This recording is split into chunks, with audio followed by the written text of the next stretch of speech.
A young man with curly brown hair, caught in dim light, looks back with concern as a figure in a dark jacket moves away down a corridor. He's told, "You're in danger."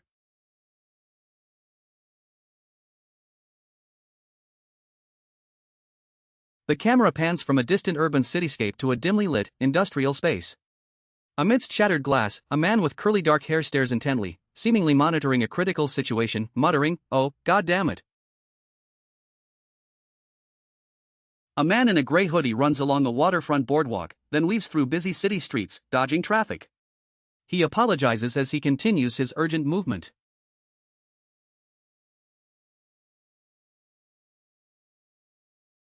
He reaches for an intercom on a brick wall as another figure in a dark hoodie is seen nearby. Meanwhile, in a car, James Greer asks Jack Ryan if he likes his new gig, to which Jack replies, "Oh, shit." James Greer, a man in his 50s with a salt and pepper beard, sits on a park bench, a knowing smile playing on his lips. Jack Ryan, looking troubled in a gray hoodie, admits he's unsure about this new world of gray area stuff. He hasn't seen something, he says, not since Christmas. Greer explains that housekeeping is just a cover for an old joint operation with MI6, but Ryan's reaction is a sharp, "Oh, shit." He's concerned about being sent back into that world, realizing someone might be following him. Inside a luxury airplane cabin, Jack Ryan walks down the aisle, papers in hand, while an older man smiles faintly.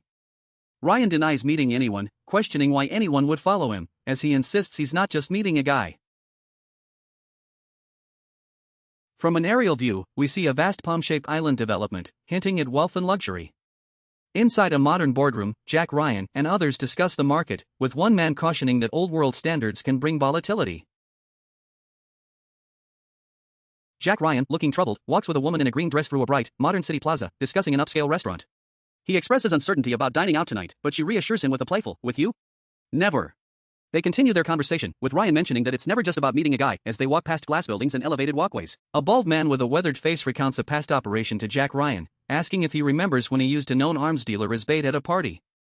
Ryan seems taken aback, and the man provocatively asks, "Think you're just meeting the guy?" In a dimly lit, crowded area, a man in a hooded jacket observes the water, his face obscured. Meanwhile, a bald man confirms a sighting, stating, "Looks like we found our man. Got him." Jack Ryan is then seen in a bustling environment, handing over a wad of cash, completing a transaction as someone asks if he has it. A man with glasses, looking concerned, asks if Jack Ryan was told he was a friend. On an outdoor patio, someone remarks that somebody's doing it, and the question is directed at Jack. He then appears to be involved in a negotiation or plea, as he asks if someone needs his help, to which the response is, he's the one who needs the help. Someone's been sent because a friend is scared. Now, get off the boat. Hands up.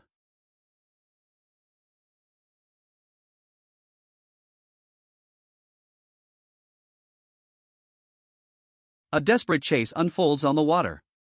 "Hey," someone shouts, followed by an aggressive, "Who the fuck are you?" They need to go, urging Jack to get out of the way.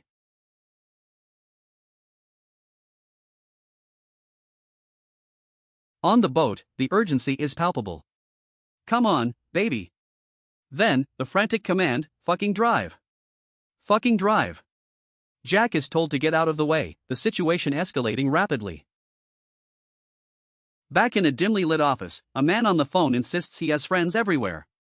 He's pressed to find your boy, but he retorts that the reason the person is alive is because they shouldn't have been there at all.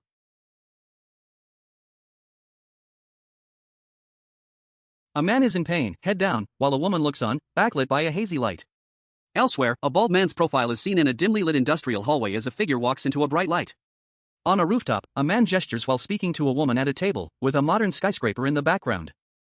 On a balcony overlooking the city, a blonde woman speaks with a determined expression, explaining how Greer supposedly stabbed an asset. Two figures are seen on a covered balcony by the water, a man seated and a woman standing, as she questions if Greer tortured a man to death and asks about someone named Starling. A woman with blonde hair takes a drag from her cigarette, stating that last night wasn't a drop, but a setup, and that information would only go to Greer. Jack Ryan, looking tense, asserts that he doesn't work for Greer, prompting the woman to declare, "You work for me." Walking on an airport tarmac towards a private jet, a woman in a leather jacket and a man in a suit are seen. Inside a car, a woman with a blonde ponytail looks out the window while a man with glasses and a beard is in the background. She apologizes for being difficult to reach, and a serious situation is revealed. "Marla, we have an international incident on our hands." establishing shots of London's iconic skyline, a sprawling cityscape bisected by the Thames. We see the London Eye and Elizabeth Tower, signaling a grand, important location. Then, an aerial view of a large government building complex by the river, a muted, cool scene of official structures and activity. Officer Marlight is directing Jack Ryan, apologizing. Inside a modern conference room, a man with a visitor's badge questions Officer Marla's briefing, specifically about Starling. He then asks if her recent action was for his protection and hers. He seems confused about why someone would be concerned about Nigel, unaware that Nigel was running them both, a fact he learns was revealed just before their meeting. He speculates that Wilkes might have reached out. A man in a suit, seated by a Union Jack flag, confirms that what they were doing was happening. He states he didn't know until Crown found out, expressing his ignorance of the situation. He then seems to be accused of not caring about answers, only wanting to be lectured. The man with the visitor's badge explains that Starling was created with common sense, but one of the monsters slipped away. He wonders about the purpose of their current actions, suggesting that with every strike, they saved lives. He then powerfully asserts that he understands the immense cost of their situation, and they will find the courage to fight for what they believe in, even when facing overwhelming odds. At this point, the story begins to shift as a chain of small actions makes the atmosphere feel more unpredictable. Nothing is fully explained yet, but the film is clearly pushing the characters toward a more dangerous situation. When danger suddenly closes in, the scene shifts into a much more intense rhythm. The rapid chain of actions leaves the characters with almost no time to think, and every decision now could lead to a much bigger consequence. During the next few moments, the film does not reveal the full truth immediately. Instead, it leaves behind strange signs, and the way the characters react makes the situation feel heavier and harder to predict. When danger suddenly closes in, the scene shifts into a much more intense rhythm. The rapid chain of actions leaves the characters with almost no time to think, and every decision now could lead to a much bigger consequence. Under an overcast sky, a group descends an outdoor staircase. Meanwhile, from rooftops, a dense urban landscape unfolds, hinting at surveillance. Inside a dimly lit room, multiple security feeds flicker, showing street scenes. A woman, holding a cigarette, watches the monitors as the audio reveals a message is being sent and a trained action is expected. On screen, grainy footage shows an urban street with a staircase. A man, through a window, eats with chopsticks, while another dismissively acknowledges the feed. Conversations touch on promotions and past associations. The camera then pans to a street scene with a man standing by a parked van, suggesting a moment of observation or anticipation. A convoy of black Range Rovers moves through an entrance, a guard present as a voice commands, "Go." They then proceed down a wet suburban road, escorted by a motorcycle. At a city street corner, a man in a dark coat runs across the road, past a shop with colorful signs, as other pedestrians move calmly. Formally dressed individuals walk together, appearing to depart a building. A stern-faced man looks directly at the camera, his gaze fixed ahead. On a rooftop overlooking the city, Jack Ryan, with a concerned expression, is told to go ahead and take it, as tactical operatives stand ready behind him. Inside a formal, dimly lit room, serious discussions unfold among well-dressed individuals around a grand table. The conversation touches on the profound weight of a single person's perspective, their descent into darkness, and the belief that there's no longer any light left to fight for. The gravity of this outlook prompts a shift in urgency, with a call to bring someone the fuck up here. A tense conversation plays out over the phone, with one side insisting a story isn't true and expressing frustration about forensics investigating a scene. Someone is riding with Jack, and there's confusion and concern about why a heavily armed individual was left alone. The possibility of a setup is raised, and a name, Elizabeth, is urgently called out amidst the unfolding chaos.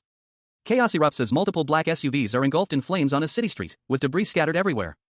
Through a car's windshield, the destruction is visible, and the situation escalates with loud shouts of "what" and urgent warnings to get out of the way. Two men are seen running from a van down a street lined with shops, their movements urgent and panicked. Amidst the burning vehicles and chaos, a man's face is shown in close-up, looking down with his eyes closed, perhaps in pain or deep thought. The urgent commands of "get out of the way" are repeated as a black man in a suit looks upwards with a stern expression.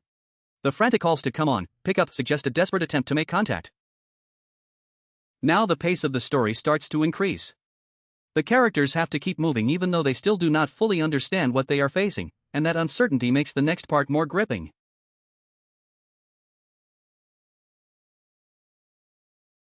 When danger suddenly closes in, the scene shifts into a much more intense rhythm.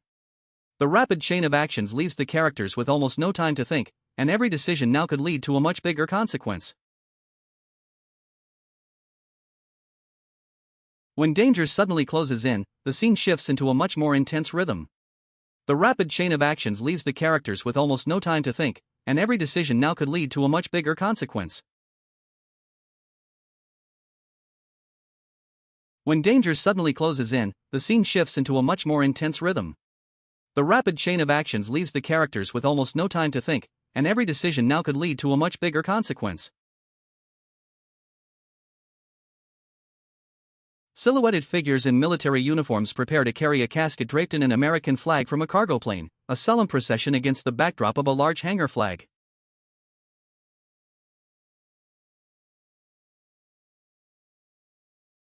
In a dimly lit, industrial space, a group convenes, the urgency of their meeting underscored by the presence of a large truck and a discussion about trust and their purpose here.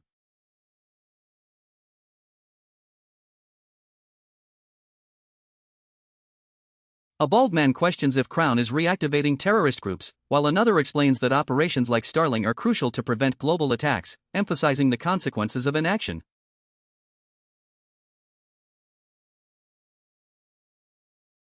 Security monitors reveal a man dismounting a motorcycle and leaving a bag, identified as being for James Greer, prompting an immediate response from uniformed personnel.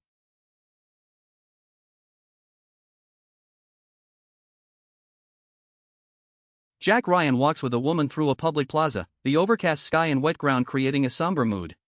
Meanwhile, a stern-faced man in a dark green turtleneck observes his surroundings, his expression hinting at a deeper concern. On a stone ledge, a tense conversation unfolds between two men. One man reminds the other that his soldiers fought ghost wars to protect their country, but now he's left to live with those ghosts, a heavy burden to bear. From a balcony overlooking a classical building, men discuss sensitive information, questioning if it was shared with MI6. Elsewhere, a woman in a green trench coat contemplates a statement about hope for someone named Jim, while two men share a moment of appreciation for their surroundings. In a dimly lit room, a man is questioned about accessing an MI6 office, emphasizing the need for trust. Outside, heavy rain falls on a street at night, with a pub called the Black Flagon visible amidst the downpour. In a dimly lit hallway, a woman with blonde hair and a bun, dressed in dark attire, turns away from the camera. Beside her, a silhouetted man stands in the foreground, his form lost in shadow against the warm, green-tinged light of the room. She questions if anyone knows about this clandestine location, and the answer is a firm no.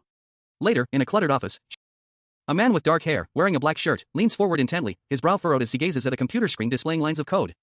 He questions if someone is still using AOL, suggesting a look into older online services. The conversation shifts to torrents, comparing them to music sites for downloading content, as he listens with a knowing smile. In a bustling, modern office, a man with long brown hair and a beard is seated at his desk, interacting with his computer. The audio confirms information is being sent, with the word yellow indicating a status. He then takes a call, listening intently with wide eyes, his expression hinting at the gravity of the unfolding situation as he's addressed as Jack. Under a dark, rainy sky, two men stand on a wet, industrial surface. One, a black man in a suit, expresses concern about the director of the CIA negotiating with terrorists, a situation the president disapproves of. The other man, his face obscured, seems to accept the grim reality of their choices, reflecting on a truth shared between the three of them. A bald man smiles, holding a small object, as a black man, back to the camera, stands nearby. The bald man asks if anything was found, prompting Jack Ryan to question his location and state that he's tracking a lead. They discuss finding a server, not a hard drive, and the need for intel to take down Crown. Jack then asks about the plan to try again. A black SUV drives towards the camera, with a convoy of vehicles and personnel visible through binoculars. Inside a dimly lit room, a hand reaches for a teacup, as figures discuss someone not returning from a rendezvous and expecting inbound arrivals. One person is told to keep their head down, while another notes that today will be a long day. A man walks in front of a large metal wall, talking on his phone and agreeing to something. The camera pans across rolling green hills under a bright sky. A car drives uphill on a tree-lined road, while a motorcyclist approaches from the opposite direction, suggesting an imminent encounter or observation. Black SUVs are parked with doors open on an asphalt surface near an industrial building. Inside a private jet, a bald man discusses FAA regulations while Jack Ryan looks out the window with a concerned expression. He's offered a ride home, with the implication that he's done more than enough, and is then prompted to talk. A woman with blonde hair sits in a dimly lit private jet, her eyes closed, appearing to be in transit. She's asked if she's ready, then confirms their travel plans, stating they're on their way to meet the team. She then expresses an inability to operate in Dubai. On an airport tarmac, a woman with blonde hair, accompanied by two men, is greeted by a military officer. Meanwhile, Jack Ryan and a bald man are seen near SUVs, as a man in a tan military uniform with a green beret looks on with a serious expression. A man in a light brown shirt walks and talks on his phone, confirming a destination in Dubai Marina. Another man is seen holding a handgun, while someone looks out a window at a cityscape, discussing Dubai's advanced technology and low crime rate. A black man with a beard, holding glasses, sits in a private jet. Below, a complex highway interchange is shown at dusk, with traffic flowing. An armored SUV drives down a highway at night, passing a building with Arabic calligraphy. They discuss an inability to legally assist in a foreign operation, mentioning Nubala. In a dimly lit industrial space, a man with a beard aims his rifle, as others coordinate their movements. "We're really doing this." "We can hear you," someone says, followed by urgent calls, "We're up top. Move." Shattered glass covers the ground as a tactical operator lies on his back. A woman is seen falling through a broken glass ceiling, desperately reaching out. "It's on me," one says, as another states, "All right, last stop." Security footage shows armed individuals inside an elevator, motion and audio detected. Elsewhere, tactical teams move through a dark industrial area. "Move" is heard, and someone reports, "It looks like the signal is on a floor higher up." A blonde woman with a tactical vest cautiously moves through a dimly lit corridor, flashlight beam cutting through the darkness. Inside an elevator, two men with rifles are on alert. "Race you to the top," one quips, as another declares, "The network that originated the signal is on that floor." "Shit." A determined woman in tactical gear stands ready, rifle in hand, facing a bullet-riddled wall. As they prepare to move, the team is given their orders, and the mission is officially underway.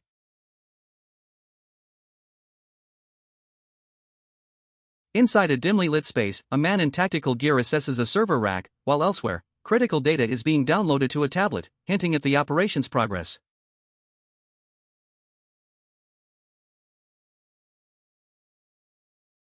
Sparks fly in a dark industrial area as a tactical operative moves forward, following commands. On monitors, Jack Ryan is identified, and the team is tasked with acquiring vital information. A room is shown with posters and a shattered window, suggesting a recent violent event. Computer screens display mugshots and data, with the name Patrick being called out as the operation intensifies. In a dimly lit space, a woman gasps, her eyes wide with distress as a man's hand rests on her cheek. "I thought you said it was time to go," she murmurs, her voice strained. He reassures her, "So you just breathe. Breathe." Elsewhere, a man in tactical gear aims his rifle, asking, "You're okay?" "I'll be right back." A man in a tactical vest reflects, "I'll begin by saying I'm not proud of what I've done." He's seen on a private jet, calmly writing, "But part of our job is to give our nation pride."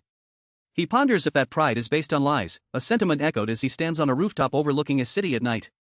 The grim reality of the mission hits as a man with blood around his mouth lies on the ground, his face a mask of pain. "Let me show you how," someone offers. Amidst the chaos, a hand holding a pen writes a crucial recommendation to the president, appointing a new deputy director. A tense conversation unfolds between a man in a dark shirt and a blonde woman near a parked helicopter, as she asks about trusting him. "Yeah, I was just wondering what that criteria might look like," he replies. Amidst the ongoing construction of a skyscraper, a helicopter pilot confirms, "I'm sorry." A dark helicopter cuts through the overcast sky, a stark silhouette against a towering skyscraper under construction. Below, the city hums with activity. Inside, a man's worried expression is etched on his face, sweat beading on his brow. He looks out, perhaps questioning his presence here,